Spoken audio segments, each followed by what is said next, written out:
할렐루야.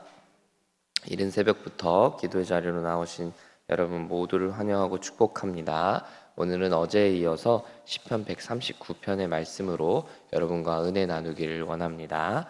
어제 말씀을 통해서 우리는 전지전능하신 하나님에 대해서 함께 생각해 보았죠. 오늘 말씀에서는 창조주 하나님에 대해서 생각해 보기 원합니다. 여러분께서 다 아시는 대로 하나님께서 저희 가정에 자녀의 복을 주시고 곧 이 아이가 세상 밖을 나오게 됩니다. 개인적으로 너무너무 실감이 나지 않고 좀 어안이 벙벙한 상태로 지내고 있는데, 정기적으로 병원에 이 검진을 가고 아이의 성장을 이렇게 자라나는 것을 보면 정말 놀랍지 않을 수가 없습니다. 부모가 어느 것 하나 만들어준 것이 없는데 두개골 뼈가 생기고요, 뇌가 생겨 있고 눈, 코, 입이 만들어져 있고 심장을 비롯한 장기들이 만들어진 모습을 보면 경이로움을 제가 느끼곤 합니다. 아마 성도님들께서도 제가 느낀 그 경이로움을 느끼면서 부모가 되셨으리라 생각이 듭니다. 제가 이전에 어떤 집사님들과는 이야기를 나눈 적이 있는데, 저는 엄마의 뱃속에서 그렇게 무럭무럭 경이롭게 자라나는 아이를 보면서 저를 키우신 하나님을 생각해 봤습니다. 엄마의 뱃속에서 심장이 뛰고 손과 발이 정상적으로 자라나는 그 모든 놀라운 과정이 결코 엄마의 뱃속에서 끝나지 않는다라는 생각을 했기 때문입니다.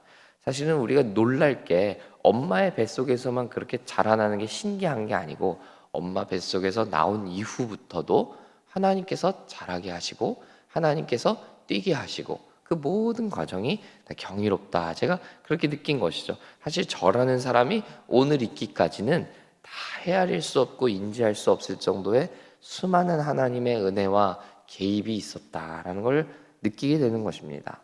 어머니의 뱃속에서 태아가 건강하게 자라나고 건강한 장기를 가지고 자라나듯이, 엄마의 뱃속을 낳은 이후에도 저에게 주어진 건강도 생명도 사실은 하나님의 손에 있음을 고백하지 않을 수가 없는 것이죠. 하나님을 믿지 않는 사람들은 하나님이 창조주시다라는 말을 믿지 않는다고 하는데, 어떻게 이 과정을 보면서도 제가 느낀 경이로움을 느꼈다면 어떻게 하나님을 믿지 않을 수 있는가? 저는 도리어 믿음 없는 사람들이 신기하게 느껴질 정도입니다. 그냥 다 우연히 된 거라고, 당연히 그렇게 만들어지고 이루어지는 거라고 생각을 한다니까, 어떻게 이렇게 경이로운 장면을 보면서도 아무런 감각 없이 그렇게 우연이라고 말할 수 있는가? 놀라울 따름인 거죠. 사랑하는 여러분, 우리는 하나님이 우리의 창조주이심을 믿는 사람들입니다. 어머니의 해산의 고통으로 우리가 태어난 것은 사실이지만, 어머니의 뱃속에서부터 우리를 지으시고 만드신 분이 하나님이시다라는 것이죠. 심지어 어머니 뱃속에서 나와서 세상에 발을 디뎠을 때부터도 지금까지 하나님은 단 한순간도 우리를 포기하지 않으시고 우리를 오늘의 모습까지 키우셨다라는 것입니다. 하나님이 우리의 창조주시다라는 것의 원래 의미입니다. 그러므로 하나님이 우리의 창조주시다라는 문장은 우리가 그냥 무덤덤하게 읽을 수 있는 문장이 아니라고 생각해요. 소름 끼치도록 감사하고 감격 가운데 읽어야 되는 문장입니다. 오늘 시편의 시인은 그 감격 가운데 있는 것 같아요. 하나님이 나를 지으심이 심히 기묘하시다 고백하고 있는 것을 볼 수 있습니다. 그렇습니다. 하나님이 우리를 지으시고 보호하셨다는 것, 너무나 감격스럽고 기묘하고 위대한 사실입니다.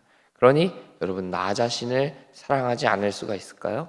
내가 어떤 사람인데, 내가 하나님이 만드시고 지금도 하나님이 책임져 주시는 사람인데, 내가 나를 어떻게 사랑하지 않을 수 있을까요? 크리스찬이라면 마땅히 나 자신을 사랑하는 사람이 되어야 하는 것입니다. 하나님의 사랑을 경험한 사람, 나 자신을 향한 하나님의 사랑을 정말 믿는 사람은 자연스럽게 나 자신을 사랑하게 되어 있는 것입니다. 저는 교회를 다니면서도 예수님을 믿는다고 하면서도 자기 자신을 온전히 사랑하지 못하는 사람들을 많이 봤습니다. 자기 자신을 사랑한다는 게 자기 애가 강한 사람을 얘기하는 게 아니에요. 자기 편향에 갇혀 있는 사람을 의미하는 것이 아닙니다. 자기 자신을 사랑할 수 있는 사람은 자기 자신을 바라볼 때 사람의 시선이 아니라 하나님의 시선으로 바라볼 수 있는 사람을 얘기하는 거예요. 즉, 단점도 그냥 장점인 척 위장하고 장점으로 가려버리는 사람이 아니라 단점마저도 하나님이 주셨음을 믿고 있는 그대로 받아들일 수 있는 사람, 그렇게 받아들여도 어떠한 타격감도 없는 사람, 그런 사람을 의미하는 것이죠. 왜냐하면 나의 가치는 하나님이 주장하시고 하나님께 달려있기 때문입니다. 세상 그 누가 나를 비난해도 또 나의 가치를 알아주지 못하고 폄하한다 할지라도 하나님이 나를 높게 평가하시면, 하나님이 나를 귀하게 보시면 그것으로 충분하다라는 것을 아는 사람이기 때문입니다. 이런 차원에서 저는 여러분이 여러분 자신을 정말 사랑하게 되시기를 바랍니다. 예수님을 믿는다면, 예수님의 십자가 사건을 나를 위한 사건으로 정말 믿는다면 어째서 여러분은 여러분 자신을 사랑하지 못하실 수 있겠습니까? 어째서 여러분 스스로를 비하하고 남들보다 못한 면, 남들보다 부족한 부분을 굳이 찾아가면서 여러분 스스로에게 상처를 내느냐 하는 것입니다. 누가 뭐래도 우리 모두는 하나님의 자녀입니다. 하나님의 작품입니다. 지금도 하나님은 저와 여러분을 사랑하시고 책임져 주고 계십니다. 그 주님을 믿는다면 담대하게 여러분 스스로를 사랑해야 하겠습니다. 그게 마땅히 신앙의 태도인 것이죠. 그리고 그렇게 나 자신을 사랑할 수 있어야 다른 이들도 사랑할 수 있게 됩니다. 내 이웃을 내 몸과 같이 사랑하라고 하셨잖아요. 내 몸도 사랑하지 않는데 어떻게 내 이웃을 사랑하겠어요? 내 이웃을 내 몸과 같이 사랑하라 하셨는데, 그러므로 사랑하는 여러분 스스로를 사랑하시기를 바랍니다. 여러분 스스로를 세상의 관점으로 보고 자꾸 세상의 관점으로 판단하지 마시고 하나님의 시선으로 보시기 바랍니다. 하나님이 여러분을 어떻게 보실까? 하나님이 얼마나 여러분을 사랑하러 기다리실까? 묵상하게 되시기를 바랍니다. 그런 하나님의 사랑이 잘 안 느껴지시면 여러분 가슴에 손을 얹고 지금도 내 의지와 나의 노력과 상관없이 쿵쾅쿵쾅 뛰고 있는 심장 소리를 들으시기 바랍니다. 하나님이 여러분을 사랑하셔서 지금도 여러분의 심장이 뛰게 하고 계신 것입니다. 지금도 여러분의 심장을 뛰게 만드신 분은 창조주 하나님이시다. 그 어머니의 뱃속에서 나를 만드시고 키우셨던 그 하나님이 지금도 내 심장을 주관하신다라는 것을 여러분 믿음으로 받아들이시기 바랍니다. 그러시면 여러분 하나님의 사랑이 막 느껴지실 거예요. 하나님이 나를 지금도 보호하고 계시는구나. 하나님이 나를 지금도 사랑하시고 나를 붙들고 계시구나 느끼게 되실 것입니다. 믿음으로 그렇게 심장 소리를 통하여서 하나님의 사랑을 경험하게 되는 여러분 되시기를 바랍니다. 이렇게 나 자신을 먼저 사랑하는 법을 알아야 오늘 본문 19절 이후 후반부를 이해할 수 있습니다. 19절 후반부부터는 생뚱맞게 저주시가 나와요. 피 흘리기를 좋아하는 사람들, 나를 대적하는 적들을 저주하고 있습니다. 저는 처음에 오늘 본문이 좀 이해가 잘 안 됐어요. 하나님이 창조하셨다고 말하고 하나님이 나를 다 하신다고 말하고 있는 이 찬양시 뒤에 뜬금없이 왜 대적들을 저주하는 시가 등장할까? 찬양시와 저주시가 무슨 관계가 있을까? 이해할 수가 없었습니다. 그런데 오늘 본문을 묵상하면서 알게 된 것은 하나님이 내 대적들을 물리쳐 주셔야 할 이유와 근거는 바로 내가 하나님의 작품이기 때문이다라는 것입니다. 이게 무슨 말인가 하니까 나를 괴롭힌 악인들은 하나님의 작품을 괴롭힌 악인들이 되는 것이고, 결국 악인들은 나를 괴롭힌 게 아니라 하나님을 괴롭게 한 셈이 되는 것이죠. 그래서 20절에서 내 원수들이 주를 대하여 악하게 말하며 주의 원수들이 되었다라고 말하는 거예요. 나를 괴롭히는 악인들이 이제는 이제 시선이 바뀌어서 하나님을 대적하는 이들로 보이는 거예요. 그렇다고 내가 하나님은 아니죠. 나는 뭐죠? 하나님의 작품입니다. 즉 하나님이 사랑하시고 하나님이 소중하게 여기시고 하나님이 귀하게 여기시는 보물이 나라는 거예요. 그러니까 나를 괴롭히는 것은 곧 하나님을 괴롭게 하는 것이다 라고 오늘 시인이 얘기하고 깨닫고 있는 것입니다. 그러므로 나의 창조주 되시는 하나님을 믿는다면 하나님이 나를 대신하여 보복해 주시고 복수해 주실 것도 믿을 수 있어야 합니다. 나를 고통스럽게 만드는 사람은 하나님을 고통스럽게 만드는 것과 다름이 없다 믿을 수 있어야 하는 것입니다.